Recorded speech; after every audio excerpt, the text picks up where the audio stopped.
Assalamualaikum warahmatullahi wabarakatuh. Perkenalkan, nama saya Ahmad Presiden dengan NIM 2205120461 dari kelas TIB 2022.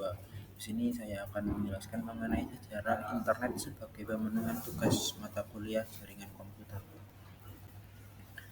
Ini beberapa materi yang akan saya sampaikan. Yang pertama yaitu sejarah internet di dunia, runtutan sejarah internet masuk di Indonesia, sejarah awal masuknya internet ke Indonesia, penyedia internet di era 90-an, aplikasi dan manfaat dari internet itu sendiri.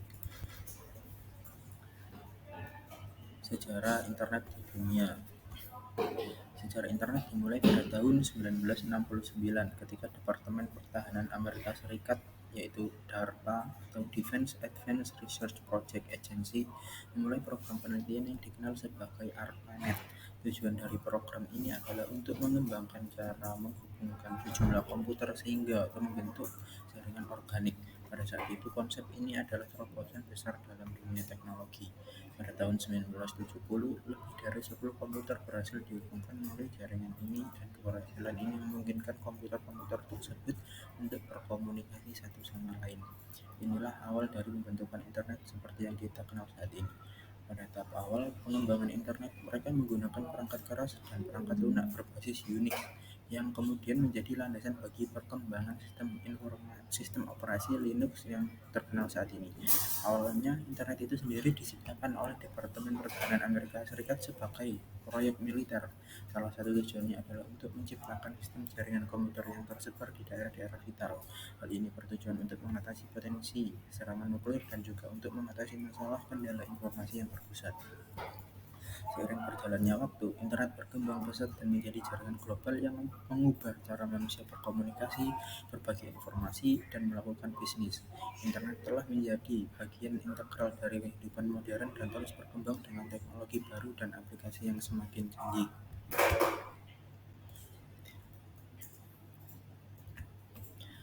Tujuan awal ARPANET yang kemudian menjadi internet adalah untuk memberikan kemampuan komunikasi yang andal dalam skenario perang. Pada awalnya, ARPANET hanya menghubungkan 4 situs termasuk Stanford University, University of California, Research Institute, University of Utah, dan Santa Barbara pada tahun 1969. Publik pertama kali diperkenalkan dengan ARPANET pada tahun 1972. Kemudian banyak universitas tertarik pada produk ini yang mengakibatkan pertumbuhan yang cepat, tapi juga menimbulkan masalah manajemen bagi ARPANET itu sendiri.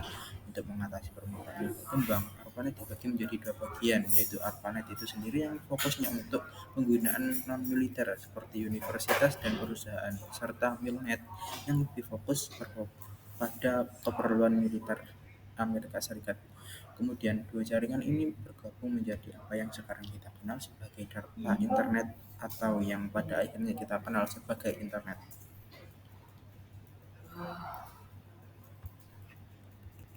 Untuk runtutan sejarah internet itu sendiri dimulai pada 1960-an saat Departemen AS melalui ARPANET menjadi awal internet itu sendiri.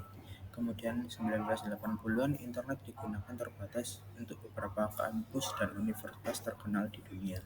Kemudian 1980-an protokol standar TCP/IP mulai dipublikasikan ke masyarakat.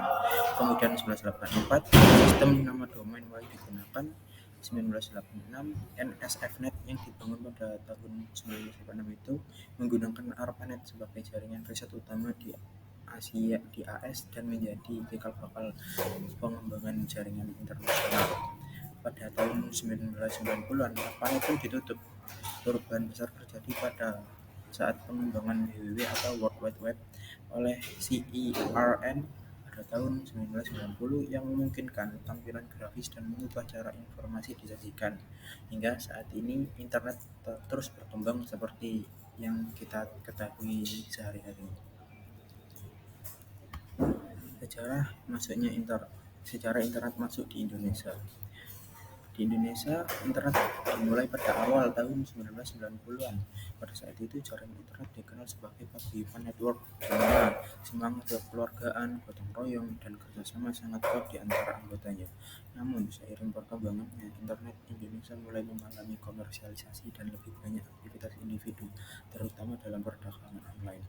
Beberapa tokoh legendaris seperti RMS Ibrahim, Hadi Sumarta, Suryono, serta Ono W. Purbo memainkan peran penting dalam perkembangan awal internet di Indonesia pada tahun 1992 hingga 1994. Masing-masing dari mereka memberikan kontribusi berharga dalam membangun sejarah komputasi di Indonesia mulai keahlian dan dedikasi mereka. Sejarah awal masuknya internet ke Indonesia. Pada awalnya, inspirasi untuk perkembangan internet di Indonesia berasal dari kegiatan radio amatir, terutama di Amateur Radio Club atau ARC ITB pada tahun 1986. Sejumlah pemuda termasuk Arya Sudirapratna dan Ono Wibowo menggunakan pesawat transceiver HFSSB Keyword 1TS430 dan komputer Apple II untuk berguru pada para senior radio amatir seperti Robby Subiakto dan Ahmad Zaini di band 40M. Robby Subiakto adalah pakar dalam komunikasi data paket radio dan mendorong penggunaan teknologi paket radio TCP/IP yang kemudian diadopsi oleh lembaga seperti BPPT, LAPAN, UI, dan ITB, dan menjadi dasar dari paguyuban net pada tahun 1992 hingga 1994. Robby Subiakto menjadi koordinator IP pertama dari AMPR-Net atau Amateur Packet Radio Network yang di internet dikenal dengan domain ampr.org dan dengan IP 44.132.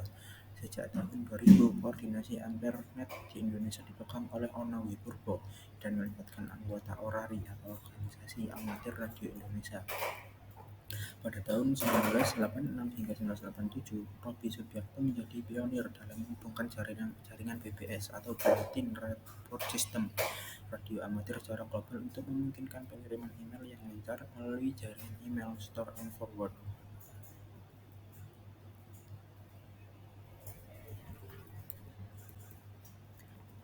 Penyedia internet di Indonesia era 1990-an.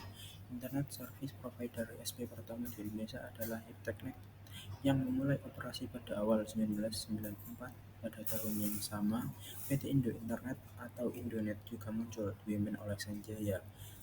Indonet adalah penyedia internet komersial pertama yang mendapat lisensi dari PT Lintas Arta. Pada saat itu, pemahaman tentang bisnis internet masih terbatas karena jumlah pengguna internet yang masih sedikit untuk terhubung ke internet. Pengguna saat itu menggunakan koneksi dial-up melalui Indonet. Dengan perkembangan internet di dunia maupun di Indonesia sendiri telah menunjukkan beberapa manfaat itu yaitu memberikan sarana komunikasi yang murah. Dengan munculnya internet, kita bisa berkomunikasi tidak memperdulikan jarak. Kita bisa berkomunikasi dengan satu sama lain dengan biaya yang murah. Kita juga bisa mendapat informasi yang lebih luas. Dan dengan begitu kita bisa membuka tantangan-tantangan baru untuk berusaha. Kemudian yang terakhir itu informasi dan komunikasi pun kita juga tidak memiliki batas. Meskipun itu masih banyak manfaat-manfaat dari internet itu sendiri.